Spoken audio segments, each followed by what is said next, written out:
हाँ जो बच्चों, तो हमने पहले पढ़ा था जो टॉपिक, अब हम आगे बढ़ाते हैं इस टॉपिक को। टॉपिक का नाम है इलेक्ट्रिक डाइपोल। हैं, इलेक्ट्रिक डाइपोल बहुत ही बेहतरीन टॉपिक है, इसके ऊपर कई डेरिवेशंस आएंगे। तो सबसे पहले पढ़ते हैं क्या, इलेक्ट्रिक डाइपोल। देखो भाई बच्चों,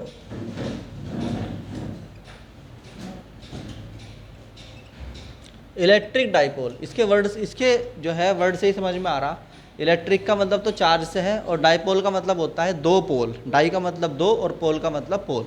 तो इलेक्ट्रिक डाइपोल का मतलब होता है दो ऐसे चार्ज जो बिल्कुल इक्वल हों, ये भी क्यू, ये भी क्यू, इनमें से बस एक माइनस का है और एक प्लस का है।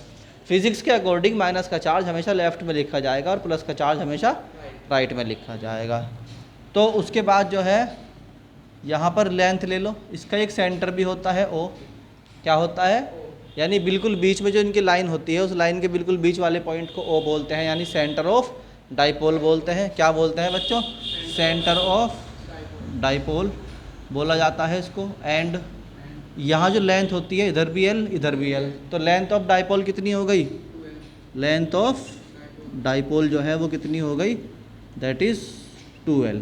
ठीक, ये होता है डाइपोल। ठीक, डाइपोल के लाइव एग्जाम्पल कौन कौन से हैं, लाइव एग्जाम्पल है, मान लो तुम्हारे पास है Na plus and Cl minus. NaCl का मॉलिक्यूल है, तो उसके अंदर एक प्लस का है एक माइनस का है।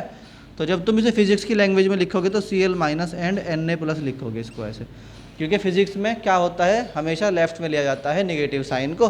तो ये भी एक डाइपोल है। आई बात समझ में। ऐसे ही H2O में देखोगे तो H2O में O के पास दो निगेटिव साइन होते हैं, दो H जो हैं ऐसे लगे हुए होते हैं, और 105 डिग्री का एंगल बना हुआ होता है।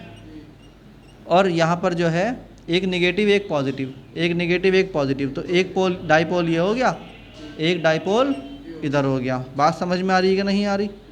ठीक है, दो डाइपोल हो गए। इस तरीके से डाइपोल तुम बना सकते हो। फॉर एग्जांपल MgCl2 है, MgCl2, तो इसमें Mg के पास दो प्लस के साइन होते हैं, Mg के पास दो प्लस के साइन होते हैं, दो Cl है, एक इधर होगा नेगेटिव में, एक इधर होगा नेगेटिव में। तो ये सब क्या एग्जांपल है, एग्जांपल ऑफ इलेक्ट्रिक डाइपोल है। बात समझ में आई कि नहीं आई। अब एक चीज़ इसके अंदर होती है इलेक्ट्रिक डाइपोल मोमेंटम।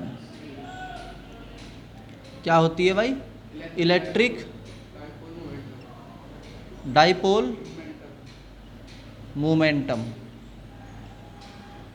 देखो इलेक्ट्रिक डाइपोल मोमेंटम क्या है, एक अलग अगला टॉपिक है। ठीक, इलेक्ट्रिक डाइपोल मोमेंटम अगला टॉपिक है। इलेक्ट्रिक डाइपोल मोमेंटम क्या होता है, कैलकुलेट करने में काम आता है बहुत सारी चीज़ों को। ठीक, तो इसलिए जानना ज़रूरी है। देखो एक डाइपोल है ये, और इसका चार्ज है -Q एंड +Q। इसकी लेंथ है कितनी, 2L। कितनी लेंथ है, 2L। तो अगर तुम इसके एक चार्ज का मैग्नीट्यूड लो और इसकी लंबाई को उससे मल्टीप्लाई कर दो तो उसे कहते हैं इलेक्ट्रिक डाइपोल मोमेंटम। तो इलेक्ट्रिक डाइपोल मोमेंटम यानी P बराबर होता है 2QL। क्या होता है, 2QL। इसकी डायरेक्शन भी होती है, यानी वेक्टर क्वांटिटी है, इसकी डायरेक्शन होती है फ्रॉम -Q टू +Q। ये बात याद रखना आज के बाद। समझ में आई बात कि नहीं आई। ठीक है, हम बोलते हैं P की डायरेक्शन क्या होती है, -Q से +Q की तरफ। तो अगर हम बताते हैं कि भाई NaCl है और तुमने इसको ऐसे लिखा है NaCl, तो Na प्लस और Cl माइनस, तो P की डायरेक्शन किधर को होगी, माइनस से प्लस की तरफ, यानी आप शो करोगे जी P इधर को है इसका। बात समझ में आई कि नहीं आई।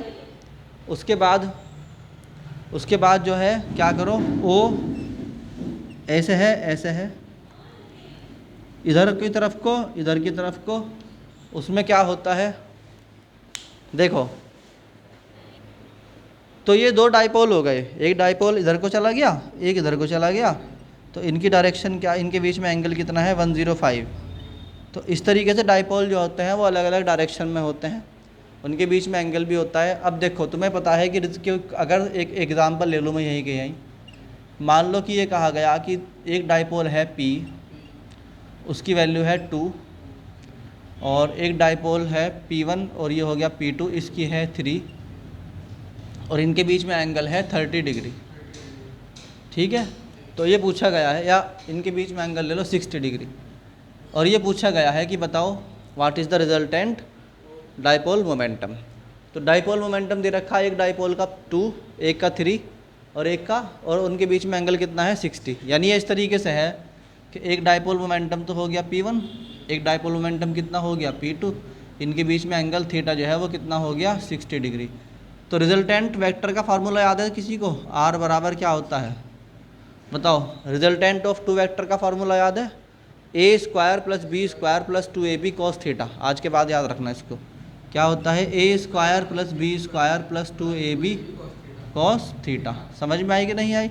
तो यहाँ a की जगह क्या है P1, b की जगह क्या है P2 और थीटा की जगह 60 डिग्री। तो हम कह देंगे यहाँ पर a की जगह क्या है P1 दैट इज़ 2, यहाँ पर a2, यहाँ पर b की जगह क्या है 3 है ना। तो यहाँ रख देंगे r बराबर अंडर रूट a स्क्वायर, यानी 2 का स्क्वायर कितना हो गया 4 प्लस 3 का स्क्वायर कितना हो गया 9 प्लस 2ab यानी कि 2 इंटू 2 इंटू 3 इंटू कॉस 60। अब तुम्हें मालूम है कॉस 60 की वैल्यू कितनी होती है 1/2। क्या होती है कॉस 60 की वैल्यू 1/2।